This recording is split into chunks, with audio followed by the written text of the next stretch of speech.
Bismillahirrahmanirrahim. Assalamu alaikum everyone. My name is Sayyida Alina Abdul and I'm a foundation level student in Iran School. So viewers, आज हम एक interview करेंगे। आज हमारे साथ एक स्पेशल गेस्ट मौजूद हैं जिनका नाम मदीहा इरफान टेक्नोलॉजी वाली हैं। वो कराची कैंपस ऑनलाइन क्लासेस लेती हैं और इनसे हम कुछ जानेंगे और इनसे सवालात करेंगे और इन्हें जानने की कोशिश करेंगे। सबसे पहले अस्सलाम वालेकुम, कैसी हैं आप? वालेकुम सलाम। मैं ठीक हूँ, आप कैसी हैं? मैं भी ठीक, बहुत शुक्रिया आपका पूछने के लिए। तो सबसे पहले आप हमारी ऑडियंस को अपना इंट्रोडक्शन करा दें ताकि वो आपको जान सकें।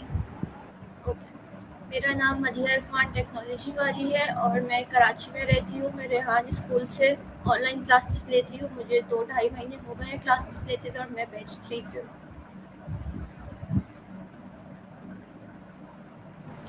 ओके, तो आप मुझे बता सकती हैं आपकी एज क्या है? 16।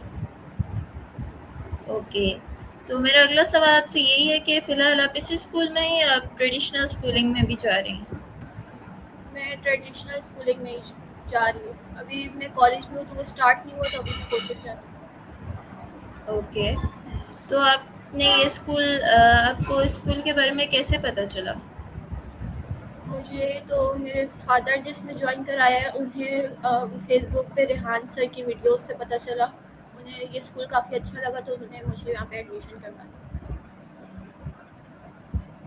Okay, that's really nice. तो आप मुझे बता सकती हैं कि आपका इस स्कूल में आने का मकसद क्या था? आपने क्या सोचा था इस स्कूल में आने के लिए और आपने ज्वाइन क्यों किया? मैंने इसलिए किया है क्योंकि मैं कंप्यूटर की नई स्किल्स वगैरह सीखना चाहती हूँ और इस स्कूल में हमें स्टूडेंट्स को बहुत ज़्यादा कॉन्फिडेंस सिखाते हैं और न्यू स्किल्स वगैरह सिखाते हैं, डिसिप्लिन सिखाते हैं। इसलिए मैं इस स्कूल में आई हूँ। ओके, तो आप मुझे बता सकती हैं आपने अपने नाम के साथ टेक्नोलॉजी वाली लगाया है, तो आप मुझे बता सकती हैं आपने टेक्नोलॉजी क्यों चूज़ किया? आप कुछ और भी तो चूज़ कर सकती थी। मैंने टेक्नोलॉजी इसलिए चूज़ किया क्योंकि ये तो मेरे फादर ने भी मुझे सजेस्ट किया था कि ये चूज़ कर लो, और ये मैंने इसलिए किया क्योंकि टेक्नोलॉजी में जो है बहुत स्कोप है आगे फ्यूचर में। और वैसे भी मैंने ट्रेडिशनल स्कूल में भी कंप्यूटर साइंस वाली फील्ड चूज़ की हुई है। तो मेरे फादर ने कहा था इसमें बहुत स्कोप है और जो है ये बहुत अच्छी फील्ड है। सो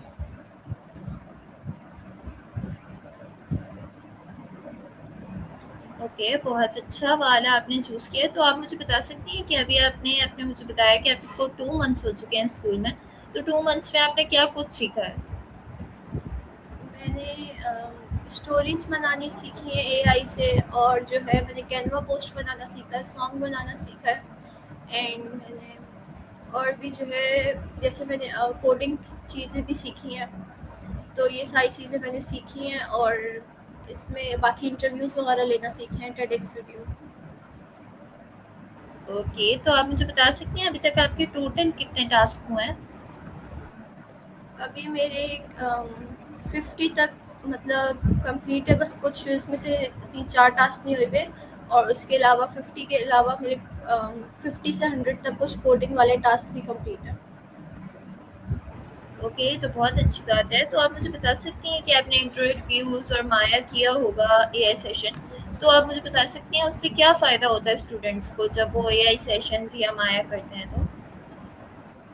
उससे स्टूडेंट्स का एक तो इंटरव्यू लेना आता है, उन्हें जो है कॉन्फिडेंस लेवल उनके अंदर बढ़ता है। और फिर जब वो फिर उसके बाद जब किसी इंसान से किसी अपने क्लासमेट वगैरह से जब इंटरव्यू लेते हैं तो वो पहले से प्रिपेयर होते हैं क्योंकि वो ऑलरेडी एआई से ले चुके होते हैं। तो वो और ज़्यादा कॉन्फिडेंट होते हैं और उन्हें इंटरव्यू से सामने वाले के बारे में जानने को मिलता है और वो ज़्यादा जो है आगे कर सकते हैं।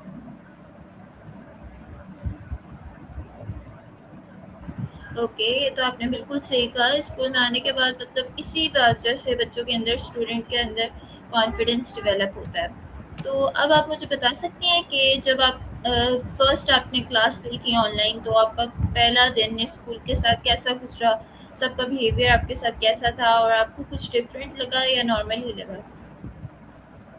यहाँ पे जब मैं फर्स्ट क्लास ली थी ना, एक्चुअली मैंने फर्स्ट क्लास जो ली थी ना तब मैं बैच नंबर 6 में थी। फिर जो है क्योंकि मेरे कोचिंग की टाइमिंग और क्लास की टाइम सेम हो रही थी तो फिर मैं बैच 3 में चली गई थी।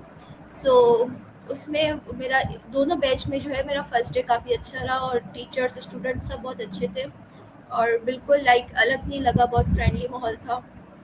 और लाइक टीचर से कुछ भी पूछना हो तो फिर ज़्यादा जो है वो हिचकिचाहट वगैरह नहीं होती थी। जी, बिल्कुल ऐसा ही है। हम तो फिज़िकल स्कूल में मैं जाती हूँ, तो वहाँ पे भी ऐसे टीचर्स और स्टूडेंट्स बहुत फ्रेंडली हैं। तो अब आप मुझे बता सकती हैं, आपने बताया कि आप ट्रेडिशनल स्कूल में भी आपने पढ़ा है, तो आपको वहाँ की पढ़ाई मुश्किल लगती है या स्कूल की जो भी स्किल्स हैं, स्टडीज़ हैं?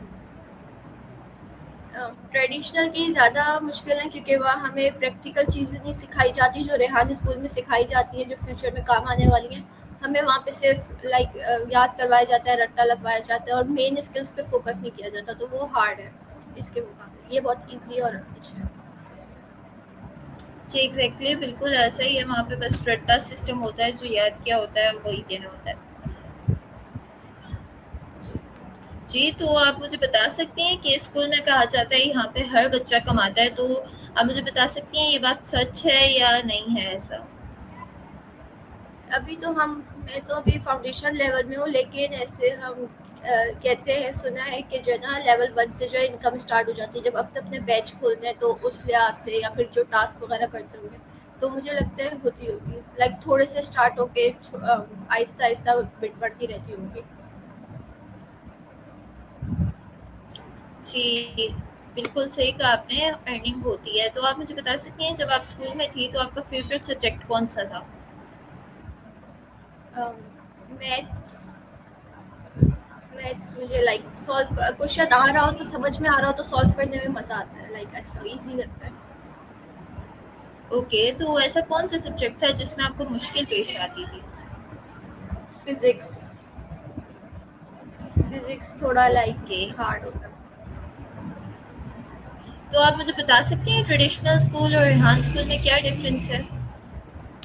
ट्रेडिशनल स्कूल और रेहान स्कूल में बहुत डिफरेंस है, लाइक क्योंकि रेहान स्कूल में हमें जो भी चीज़ें सिखाई जाती हैं, एक तो हमें सबसे पहले तो हमें मेन चीज़ हमें कॉन्फिडेंट बिल्ड कर रहे हैं हमारे अंदर, हमें जो है सामने वाले से लाइक बात करनी आ रही है। लेकिन ट्रेडिशनल स्कूल में ऐसा कुछ नहीं होता था, जो बच्चे डाउन होते थे उनको टीचर्स इतना फोकस नहीं करते थे कि वो भी जो है कुछ लाइक कॉन्फिडेंट ला सके अपने अंदर या कुछ कर सकें। और वहाँ पढ़ाई की बात है तो फिर पढ़ाई जो है ट्रेडिशनल स्कूल की, एक तो पढ़ाई को अपडेट होने की बहुत ज़रूरत है क्योंकि वो पढ़ाई जो है लाइक बहुत हम पुरानी लाइक पढ़ाई कर रहे हैं, तो हमें जो है ओ लेवल वाले जो 6 क्लास में पढ़े हम वो मैट्रिक में पढ़ रहे हैं, तो हमारी पढ़ाई को अपडेट होने की ज़रूरत है और सही से प्रैक्टिकल लाइफ की चीज़ें सिखाने की ज़रूरत है, जो कि रेहान स्कूल में करते हैं, जो फ्यूचर में काम आने वाली है। जी, बिल्कुल ऐसा ही है, आपने बिल्कुल ठीक कहा। तो अब आप मुझे बता सकती हैं आपके सोशल मीडिया पे कौन-कौन से प्लेटफ़ॉर्म्स पे आपके अकाउंट मौजूद हैं? मेरे फेसबुक पर है, यूट्यूब पर है और लिंक्डइन पर है और इंस्टाग्राम पर है। Okay, that's really nice. तो आप मुझे बता सकती हैं कि ट्रेडिशनल स्कूल की अगर कोई बच्चा सिर्फ ट्रेडिशनल स्कूल में पढ़ाई करे, तो वो इनफ होगी आज की दुनिया के लिए? अगर है तो वो कैसे, और नहीं है तब कैसे? सिर्फ ट्रेडिशनल स्कूल की पढ़ाई बिल्कुल भी लाइक अगर आपको फ्यूचर अपना ब्राइट चाहिए, फ्यूचर में कुछ करना है, तो सिर्फ ट्रेडिशनल स्कूल की पढ़ाई और वो डिग्रियां बिल्कुल भी लाइक काम की नहीं है, क्योंकि वो हमें इतना कुछ नहीं सिखाती जितना हमें सीखना चाहिए। अगर आप या तो कोई कोर्स वगैरह करें या तो आप रिहाज स्कूल ज्वाइन करें जिससे आपको प्रैक्टिकल लाइफ में चीज़ें सिखाई जाएँ जो कि फ्यूचर में काम आने वाली हैं। सिर्फ ट्रेडिशनल स्कूल की पढ़ाई बिल्कुल भी इनफ नहीं है। ओके, आपने बहुत अच्छा जवाब दिया। तो अब मेरा आपसे अगला सवाल ये है कि एजुकेशन क्यों ज़रूरी है? हर बच्चे को इल्म हासिल करने का मतलब उस पे हक क्यों है, और सबको नॉलेज और एजुकेशन क्यों हासिल करनी चाहिए? तो आप मुझे बता सकती हैं? देखिए, एजुकेशन तो सबके लिए इम्पोर्टेंट है। एजुकेशन करियर मतलब तो यही है ना कि अगर मतलब लॉ के हिसाब से देखा जाए तो आपको बेसिक चीज़ें लाइक पढ़नी आनी चाहिए, साइन करना, नाम लिखना, ये बेसिक चीज़ें आनी चाहिए। लेकिन अगर वैसे इस्लामिक पॉइंट ऑफ व्यू से देखा जाए तो फिर आपको सही गलत अच्छे बुरे की लाइक तमीज़ होनी चाहिए, आपको पता होना चाहिए क्या गलत है क्या सही है। लेकिन एजुकेशन में इस चीज़ पे ध्यान नहीं दिया जा रहा कि बच्चों को सिखाएं, क्योंकि आजकल स्टूडेंट्स देखते हैं टीचर्स ही इतनी बदतमीजी करते हैं तो बाकियों से फिर क्या ही उम्मीद रखें। तो उनको मेन चीज़, मेन जो पढ़ाई का वो है वो तो सिखा ही नहीं रहे, लेकिन एजुकेशन बहुत इंपॉर्टेंट है जिसमें आपको सही गलत की तमीज़ वगैरह भी सिखाई जाए, सिर्फ ये हमें दुनिया की चीज़ें नहीं, रट्टा नहीं लगवाया जाए। जी, बिल्कुल, आपने बिल्कुल ठीक कहा कि रट्टे से तो कुछ नहीं होगा, बेसिक एथिक्स जो स्कूल में सिखाना बहुत ज़रूरी है। मेरा अगला सवाल आपसे ये है, अगर आपको एक दिन के लिए रेहान स्कूल का प्रिंसिपल बना दिया जाए, तो आप उसमें क्या चेंजेस करेंगी? वैसे तो रेहान स्कूल काफ़ी अच्छा है, उसमें कुछ चेंज करने की ज़रूरत नहीं है। मैं तो बस इसको और जो है एडवर्टाइज़मेंट करूँगी और प्रमोट करूँगी ताकि और स्टूडेंट्स जॉइन करें, जो कि उनके लिए काफ़ी अच्छा होगा, उनके ब्राइट फ्यूचर के लिए अच्छा होगा। और बाकी तो मुझे नहीं लगता कि इसमें कुछ ख़ास चेंजेस करने की ज़रूरत है, क्योंकि ये ऑलरेडी काफ़ी परफेक्ट है। ओके, ये तो बहुत अच्छा जवाब हुआ। तो अगला सवाल मेरा आपसे ये है कि अगर आपको ट्रेडिशनल स्कूल का प्रिंसिपल बना दिया जाए, तो आप उस स्कूल में क्या चेंजेस करेंगी? सबसे पहले तो मैं ये रट्टा वाला सिस्टम हटाऊँगी। मैं टीचर्स को बोलूँगी कि स्टूडेंट को सही से समझाएँ ताकि वो अपनी वर्डिंग में खुद से लिख सके, ताकि टीचर को भी समझ में आए कि उसने स्टूडेंट को क्या समझाया और स्टूडेंट को भी समझ आए कि उसने क्या समझा है। और बाकी इंग्लिश पे फ़ोकस करूँगी ताकि वो जो काफ़ी सारे सब्जेक्ट्स तो इंग्लिश में ही होते हैं ताकि वो कर सके। और जो है बाकी मैं स्टडी को जो है लाइक चेंज करके प्रैक्टिकल लाइफ में ज़्यादा सिखाना चाहूँगी। जैसे कंप्यूटर के प्रैक्टिकल्स, जैसे केमिस्ट्री, फिजिक्स, बायो, इनके जो प्रैक्टिकल्स होते हैं कंप्यूटर के, तो वो बहुत सारे स्कूलों में नहीं होते या फिर उस तरह से सिखाए नहीं जाते। तो मैं उनको बोलूँगी कि वो सही से सिखाएं ताकि जो चीज़ें एटलीस्ट कोर्स में हैं, वो तो स्टूडेंट को सही से आनी चाहिए ना। फिर वो फ्यूचर में जब कॉलेज जाएगा, यूनिवर्सिटी जाएगा, तो वो चीज़ें उसके लिए कितनी हार्ड हो जाएगी जब उसे बेसिक ही सही से नहीं पता होगी। तो मैं पढ़ाई को लाइक सही से प्रॉपर करने की कोशिश करूँगी और रट्टा और ये सिर्फ जो है करना, ये खत्म हो। जी, आपने बिल्कुल ठीक कहा। तो मेरा अगला सवाल आपसे ये होगा कि आप मुझे बता सकती हैं कि आपकी नज़र में कामयाब इंसान कौन है? मेरी नज़र, ओके, ये आपने काफ़ी अच्छा सवाल किया है। मैं कामयाब इंसान तो वो है लाइक, कुछ लोग होते हैं ना जो लाइक सक्सेसफुल भी दो तरह की। एक तो सक्सेस हो, मतलब सक्सेस तो वो होती है आपको जो चीज़ चाहिए आपको मिल जाए तो आप उसको सक्सेस कहते हैं। लेकिन कामयाब इंसान लाइक कुछ लोग होते हैं जो बहुत ज़्यादा लाइफ में सक्सेसफुल हो जाते हैं, फिर वो जो है ना उनमें बहुत लाइक एटीट्यूड आ जाता है और जो है फिर वो लोग मतलब नॉर्मल इंसान को इंसान नहीं समझते। तो कामयाब इंसान वो है जो अपनी लाइफ में जिसकी ज़रूरी नहीं उसके पास बहुत ज़्यादा एसेट्स हो, बहुत पैसा हो, उसके पास लाइक जो है उसको एक तो तमीज़, तहज़ीब, सही गलत का पता हो और वो जो है हर इंसान की नज़र में उसकी एक अच्छी इमेज हो। क्योंकि इस टाइम पे लोगों की नज़र में एक अच्छा इंसान बन के रहना भी बहुत बड़ा टास्क है। और तो जो है जो उसके साथ कोई कितना भी बुरा करे वो उसके साथ बुरा ना करे, और वो तो उसकी उस हिसाब से उसकी नॉर्मल दुनियावी लाइफ भी अच्छी, क्योंकि उसकी इमेज अच्छी होगी तो सब लोग उसकी हेल्प करेंगे जब भी उसको प्रॉब्लम होगी, और वैसे भी उसकी आखिरत भी अच्छी होगी। तो आपको अपने अखलाक वगैरह पर ध्यान देना चाहिए। जी, आपने बहुत अच्छा जवाब दिया। बिल्कुल ऐसे ही कामयाब इंसान यही होता है जिसके अंदर ये सारी खूबियाँ होती हैं। तो आप मुझे बताएँ आपको क्या चीज़ खुश करती है? अभी तो क्योंकि रिजल्ट आने वाला है तो फिर तो 10th का, तो अगर उसमें मार्क्स लाइक आप मैं किसी चीज़ पे एफर्ट्स लगाओ, मेहनत करो ना, तो अगर उसका रिजल्ट अच्छा है ना आपकी मेहनत के मुताबिक आए, तो फिर उसी चीज़ में इंसान को सबसे ज़्यादा खुशी होती है ना। मतलब ये तो सिंपल है, या तो फिर वो पता है आपको कि जो है ना सही से नहीं होता है, किसी की मेहनत के मार्क्स किसी को मिल रहे होते हैं और कोई किसी को मेहनत के बगैर ही मिल रहे होते हैं। तो जो इंसान जितने एफर्ट्स करे उस हिसाब से करे तो उसको खुशी होती है कि मैंने इतनी मेहनत करके पढ़ा, मुझे मार्क्स मिले, या फिर किसी भी चीज़ में मेहनत करे तो आउटपुट जी, अच्छा मिले। जी बिल्कुल ऐसा ही आपने बहुत अच्छी बात की। तो मेरा ये सवाल है आपसे अगला कि अगर आपको कभी कोई स्ट्रेस हो, किसी चीज़ की टेंशन हो, परेशानी हो या कोई चैलेंज आप फेस कर रही हो, तो आप उसको कैसे सॉल्व करने की कोशिश करती हैं या अपने स्ट्रेस से कैसे दूर हटने की कोशिश करती हैं? देखिए, मैं अगर आपको एक एग्जांपल देके समझाऊँ तो मेरे जैसे पेपर आने वाले होते हैं ना, क्योंकि आपको तो पता है ट्रेडिशनल स्कूल की पढ़ाई कैसी है, मतलब इतना लाइक फोकस नहीं करते हो ना, मुझे एंड टाइम पे ना लाइक सारे जो है ना चीज़ें लाइक इतनी पक्की याद नहीं होती जो इंपॉर्टेंट क्वेश्चन वगैरह, तो उस टाइम ना मुझे सबसे ज़्यादा टेंशन होती है। 9 में भी सेम हुआ, 10 में भी। लेकिन जो है ना जैसे आप अपने टास्क को, कोई भी बहुत बड़ा टास्क है तो आप उसको जो है ना टाइम के हिसाब से छोटे छोटे पार्ट्स में डिवाइड कर लो, और फिर जो सबसे हार्ड है या सबसे ज़रूरी है जो वहाँ से स्टार्ट करो सॉल्व करना, और बाकी फिर दुआ करो और उस पर मेहनत करो। फिर अपनी जो है बाकी दिन में सोना, घूमना फिरना, इन चीज़ों को थोड़ा कम कर दो, तो फिर आप उस चीज़ में सक्सेसफुल हो सकते हो। जी बिल्कुल, आपने बिल्कुल सही कहा। अगर कोई भी मतलब हमें चीज़ मुश्किल लग रही हो, हम उसे छोटे डिफरेंट पार्ट्स में डिवाइड करके करें तो वो बहुत ईज़ी हो जाता है हमारे लिए। जी। जी, तो आप मुझे बता सकती हैं कि चैट जीपीटी क्या है और आप उसे डेली लाइफ में यूज़ करती हैं? जी, चैट जीपीटी मैं अपनी डेली लाइफ में यूज़ करती हूँ और चैट जीपीटी जो है वो एआई एप्लीकेशन है, आर्टिफिशियल इंटेलिजेंस, जो कि हम जो भी उससे चीज़ पूछे, इमेज बनवाया, कुछ भी मतलब उसको टास्क दें तो फिर वो खुद से करके देता है, मतलब अपनी प्रोग्रामिंग से। क्योंकि आर्टिफिशियल इंटेलिजेंस है तो उसको किसी पीछे कोई इंसान बैठ के उसको कंट्रोल नहीं कर रहा जो हमें आंसर दे, वो खुद से ही करके देता है। तो चैट जीपीटी एक ऐसी प्लेटफॉर्म है जिससे आप कोई भी टास्क की भी नॉलेज ले सकते हैं, कोई भी टास्क करा सकते हैं। जी, तो आप मुझे बता सकते हैं क्या चैट जीपीटी हमें अच्छी करेक्ट इन्फॉर्मेशन देता है या गलत इन्फॉर्मेशन भी देता है? देखिए मैंने तो ऐसा सुना है कि चैट जीपीटी हमेशा 100% करेक्ट इन्फॉर्मेशन नहीं देता, क्योंकि उसको खुद भी वो जाहिर सी बात है एआई है तो उसको इतना नहीं होगा। लेकिन चैट जीपीटी वैसे तो ज़्यादातर सही इन्फॉर्मेशन देता है, लेकिन मोस्ट ऑफ द टाइम ऐसा कहा जाता है कि चैट जीपीटी गलत भी दे सकता है। तो 100% चैट जीपीटी पे भरोसा नहीं करें जब भी आप कोई सीरियस या इम्पोर्टेंट काम कर रहे हैं। जी, आपने बिल्कुल ठीक कहा क्योंकि काफ़ी सारे स्टूडेंट जिसी से अपने होमवर्क वगैरह करवा सकते हैं, वो तो एआई है, वो कभी भी गलत हो सकता है। तो अब हम आपके फ़ेवरेट्स की तरफ बढ़ते हैं और जानते हैं कि आपको क्या पसंद है और क्या पसंद नहीं है।